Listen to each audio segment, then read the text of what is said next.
Saudações fraternais! Eu sou Frater Rosemat Abif e este é o Pelotas Oculta. No vídeo de hoje, vamos tocar num assunto polêmico. Vamos pisar em ovos, vamos andar sobre o gelo fino. Vamos à polêmica. A Amorque, antiga e mística Ordem Rosa Cruz, não veio do Egito. Eu peço que você deixe seu like, se inscreva em nosso canal e acesse www.ocultismopel.wordpress.com. A Amorque não veio do Egito. Eu gosto muito da Amorque, sabe? Passei bons anos de minha vida, da minha juventude, na Ordem Rosa Cruz. E hoje, por questões de viés econômico, financeiro, já não tenho mais atividades de sancto nem atividades em organismo afiliado. Se tivesse condições financeiras que eu detinha no passado, continuaria meus estudos nas monografias. Eu parei no 10º grau e sinto saudade dessa atividade toda a quinta noite. Este vídeo é um desabafo. Eu sou uma pessoa guiada pelo ceticismo e pelo senso crítico. Com o norte muito bem guiado no positivismo científico, não curto fanatismo de qualquer espécie pela coisa metafísica. Mantenho minha cabeça nas nuvens, porém meus pés estão muito bem aterrados ao chão. Essa semana vi no Histories do WhatsApp deu uma soror das antigas o seguinte, uma propaganda da Amorque, que dizia: nas escolas de mistério se aprende a conhecer a Deus, a natureza e o homem, e nelas se trabalha milhares de anos em silêncio para crescer em sabedoria e amor espiritual. Ao fundo, uma imagem da pirâmide de Gizé. Essa mesma soror, ao ser convidada para participar de uma maçonaria que incluía mulheres, uma maçonaria mista, teria me dito, mas eu gosto de participar de algo tradicional. Infelizmente, ela era mais uma prisioneira da Amorque, esposa de maçom, com uma visão muito fechada acerca das coisas. Não estava aberta a novas experiências. Da mesma forma que toda a história do homem é pesquisada, catalogada e condensada pelos pesquisadores, pelos historiadores, pelos antropólogos e pelos arqueólogos, da mesma forma a história das sociedades secretas, a história das ordens iniciáticas, e por assim dizer, é muito bem documentada e confirmada pelos documentos dessas ordens que sobreviveram ao tempo. Se até mesmo o livro dos mortos do Antigo Egito sobreviveu, não vai ser um documento secreto, bem entre aspas, de uma ordem do século XV e XVI que não vai sobreviver. O homem nada cria, o homem tudo copia.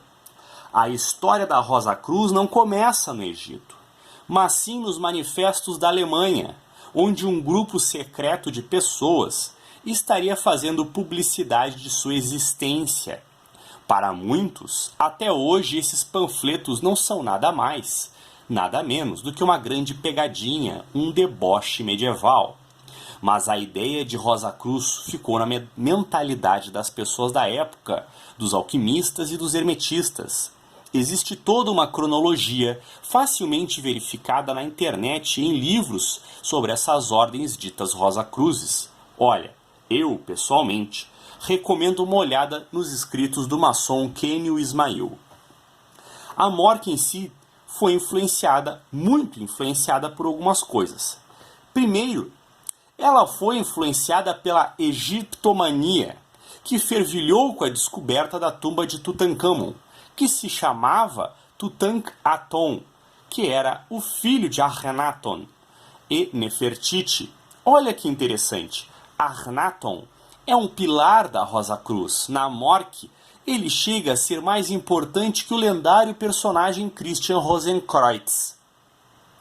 Segundo, a Amorque é muito influenciada pela Ordem Hermética da Aurora Dourada, uma ordem esotérica inglesa para homens e mulheres da era vitoriana, que surgiu da Sociedade Rosa Cruz da Inglaterra, a Society Rosicrucian in Anglia, Societas Rosicruciana in Anglia, a Síria, uma ordem exclusiva para homens maçons.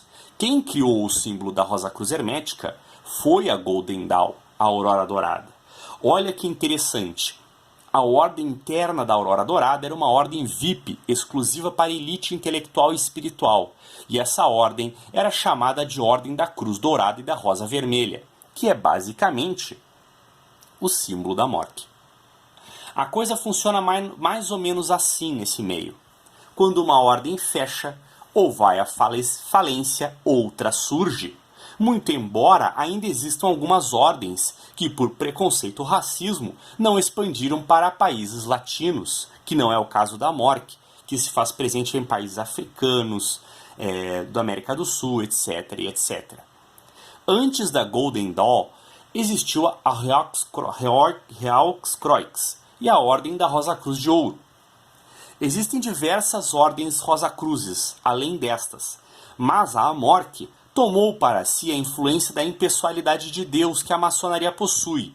Nas outras Rosacruzes, Deus é Emanuel, o grande arquiteto do universo é Jesus, como também é no martinismo.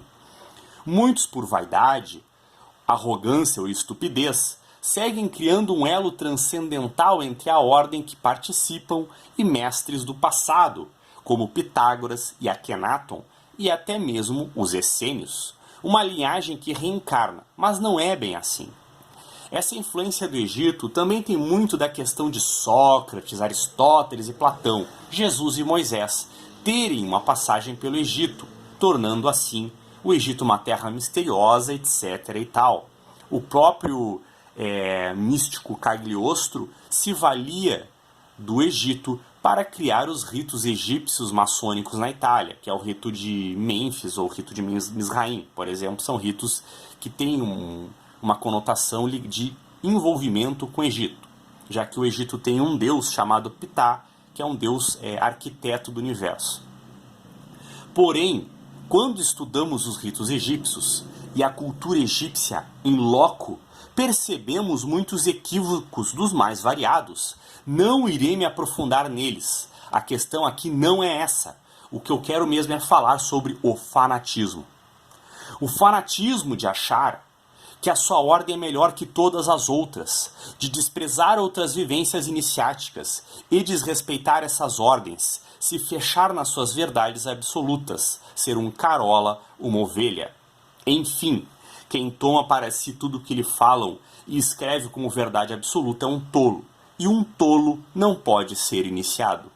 Há uma necessidade de ponderação, de autocrítica e de menos vaidade. Contudo, só quero finalizar dizendo: minha experiência na morte foi ótima, foi legal, foi divertida, me fez muito bem.